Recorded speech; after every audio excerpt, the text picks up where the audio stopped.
तो episode start होते ही हमें किन्नन को दिखाया जाता है जहाँ पे कि वो मैप को डिस्ट्रॉय करने के बारे में बात कर रहा था, जिसे सुनने की बात लिन कहता है तुम इन मैप्स के हिस्सों को डिस्ट्रॉय करना चाहते हो, अगर ऐसा है तो तुम मुझसे बदला लेने के बारे में तो सोचना भी मत। ये सुनने की बात किन्नन कहता है तो फिर ठीक है, क्यों ना इसे एक बार ट्राई किया जाए। जिसे सुनने की बात तो लिन काफी ज्यादा गुस्सा हो गया था। इसी बीच वहीं पे ब्रदर हुआंगलोंग भी पहुंच जाता है। आते ही वो लिन से कहने लगता है तुम यहाँ पे भी झगड़ने में लगे हुए हो, सही में तुम्हारे जैसा हरामियों की तो कोई भी लिमिट मौजूद नहीं है। और फिर जियाओलिंग कहता है ये तो ब्रदर हुआंगलोंग है, आखिरकार वो यहाँ पे पहुंच ही गया, अब सब कुछ शांत होने वाला है, हमें ज्यादा टेंशन करने की जरूरत अब नहीं है। हुआंगलोंग की अपीयरेंस को देखते हुए किन्नन कहता है ये तो एयर में फ्लाई कर सकता है, लगता है brother Huanglong half step inner realm तक पहुँच चुके हैं। और फिर हुआंगलोंग उन सब से कहने लगता है मैंने शायद से तुम सबको कुछ ज्यादा टाइम ही वेट कराया, इस वजह से प्लीज मुझे माफ कर देना। इसे सुनने की बाद उससे लिन कहता है ये प्रोफाउंड स्पिरिट सेक्ट काफी ज्यादा बड़ा है, इस वजह से बिना सोचे समझे तुम्हें हमारी मैटर के अंदर इंटरफेयर करना ही नहीं चाहिए।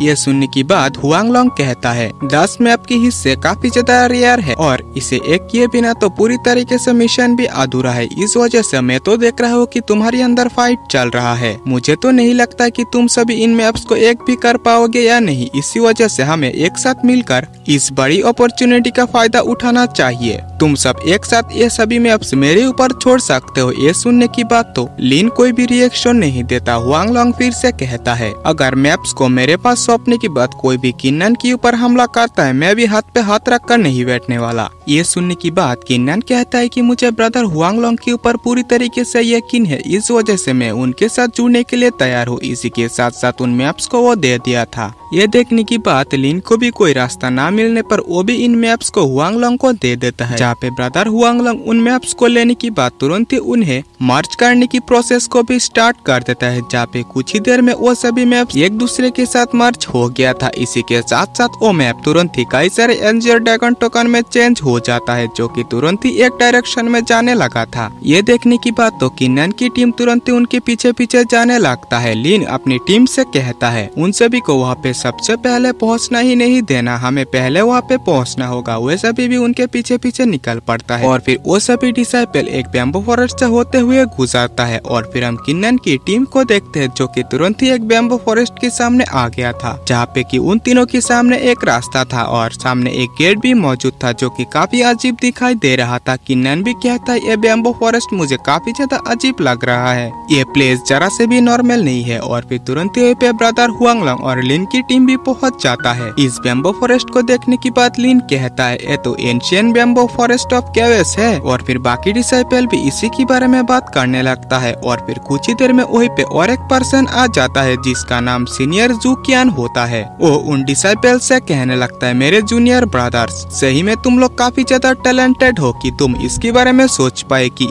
एंशियंट बैम्बू फॉरेस्ट ऑफ केवेस है। मेरी नाम ब्रदर जू कियान है और मुझे यहाँ पे तुम लोगों की टेस्ट लेने के लिए भेजा गया है। और जो भी डिसाइपल इस टेस्ट के अंदर पास होता है उस डिसाइपल की क्वालिफिकेशन के हिसाब से ही उसकी रैंकिंग डिसाइड किया जाएगा। ये सुनने की बाद जियाओ यून है पूछता है सीनियर ब्रदर क्या आप बता सकते हैं कि आज का ट्रायल क्या है। ये सुनने की बाद ही ब्रदर जू कियान कहने लगता है जैसा कि तुम लोगों के सामने एंशियंट बैम्बू फॉरेस्ट ऑफ केवेस है, इसके अंदर तुम्हारी हार्ट और माइंड के अंदर प्रेशर डालने की स्ट्रेंथ मौजूद है। इससे तुम लोग पता लगा सकते हो कि आज की टेस्ट के अंदर क्या होने वाला है। और ये जो रास्ता है हर और तुम सभी के पास एक एक मार्शियल हार्ट मौजूद है और तुम लोगों के सामने ये जो रास्ता है हर 100 कदम बाद ही ऐसे ही 2 स्नेक स्टोन पिलर्स मौजूद है और हर 100 कदम बाद ही इसकी जो डिबोरिंग फोर्स है वो बढ़ता जाएगा। इसी वजह से तुम लोग समझ ही सकते हो यहाँ पे कितना ज्यादा प्रेशर मौजूद है। जो भी जितना ज्यादा सीढ़ियाँ चढ़ पाएगा उसी हिसाब से उसे रैंकिंग दिया जाएगा। इसी के साथ साथ रिवॉर्ड भी। और टॉप 2 डिसाइपल को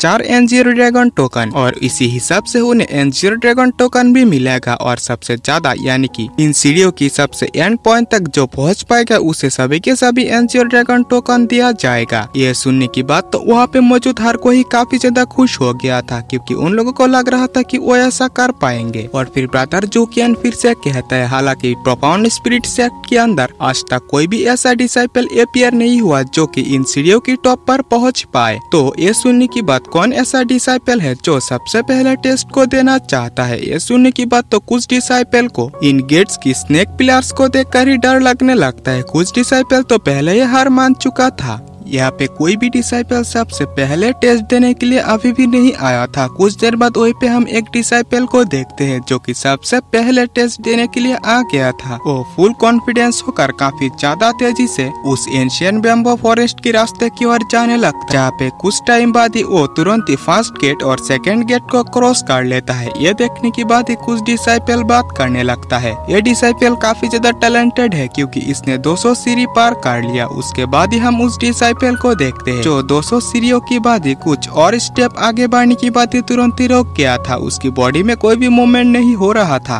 वो वहाँ से जरा से भी हिल नहीं पा रहा था। इसे देखने की बाद ही बाकी डिसाइपल बात करने लगता है आखिरकार उसके साथ हुआ क्या, वो अचानक से रुक क्यों गया, उसकी बॉडी जरा से भी मूवमेंट क्यों नहीं कर रहा। और फिर हम उस डिसाइपल की हालत को देखते हैं जो कि काफी ज्यादा डरा हुआ था। इसी के साथ साथ हम उसकी कॉन्शियसनेस ओर्ड के अंदर देखते हैं जहाँ पे कि वो किसी इल्यूजन में फंस चुका था। वहाँ पे उसके आसपास उसे कुछ भी दिखाई ही नहीं दे रहा था। इसी के साथ साथ वो तुरंत ही नीचे पानी के अंदर डूबने लगता है और कोई चीज उसे नीचे की ओर खींच रहा था। जहाँ पे कुछ देर तक नीचे जाने की बाद वहीं पे एक हम जायंट क्रिएचर को देखते हैं। इसके बाद ही तुरंत ही वो डिसाइपल होश में आ जाता है जहाँ पे कि वो घुटनों के बल बैठा हुआ था। इसी के साथ साथ वो आगे बढ़ने की कोशिश तो करता है, लेकिन अचानक से ही उसके सामने काफी बड़ा एक इल्यूजन आई एक्टिवेट हो गया था, जिसे देखने की बाद वो डिसाइपल काफी ज्यादा डर जाता है और काफी ज्यादा चीखने लगता है। इस वजह से वो तुरंत ही एंट्रेंस में टेलीपोर्ट हो गया था क्योंकि वो अब आगे बढ़ नहीं सकता था, यानी कि वो हार चुका था। और फिर ब्रदर जुकियन उस डिसाइपल की तारीफ करते हुए कहता है, कम से कम तुमने 200 सीढ़ी तो पार किया, तुम भी काफी ज्यादा टैलेंटेड डिसाइपल हो, तुम्हें इतना भी ज्यादा निराश होने की जरूरत नहीं है। और इसी के साथ साथ उसे रिवॉर्ड के तौर पर कई सारे पिल्स भी देता है, जिसे पाने की बात तो वो डिसाइपल ज्यादातर पिल्स को तो खा लिया था क्योंकि कंपटीशन के अंदर उससे उन पिल्स को कौन छीन ले कोई गारंटी नहीं है। और फिर बाकी कई सारे डिसाइपल टेस्ट को देने के लिए आगे बढ़ता है, जहाँ पे उन लोगों के पहुंचने के बाद ही कुछ देर बाद वही से चिल्लाने की आवाज आने लगती है। ज्यादातर डिसाइपल तो बैम्बो फॉरेस्ट के रास्ते के अंदर इल्यूजन में फंस चुका था। वो अजीब तरीके से डरते हुए चिल्लाने लगा था। और इसी के साथ ये एपिसोड भी यही पे एंड होता है। अगर आपने यहाँ तक वीडियो देख लिया तो चैनल को सब्सक्राइब करके वीडियो को एक लाइक जरूर से कर देना। अगर आप लोग ये ना भी कर पाए तो दोस्तों से शेयर तो जरूर से कर देना, ताकि मैं आप लोगों के लिए मोटिवेट होके और भी नए नए सीरीज को एक्सप्लेन कर पाऊँ। मिलते हैं नेक्स्ट वीडियो में, तब तक के लिए बाय बाय।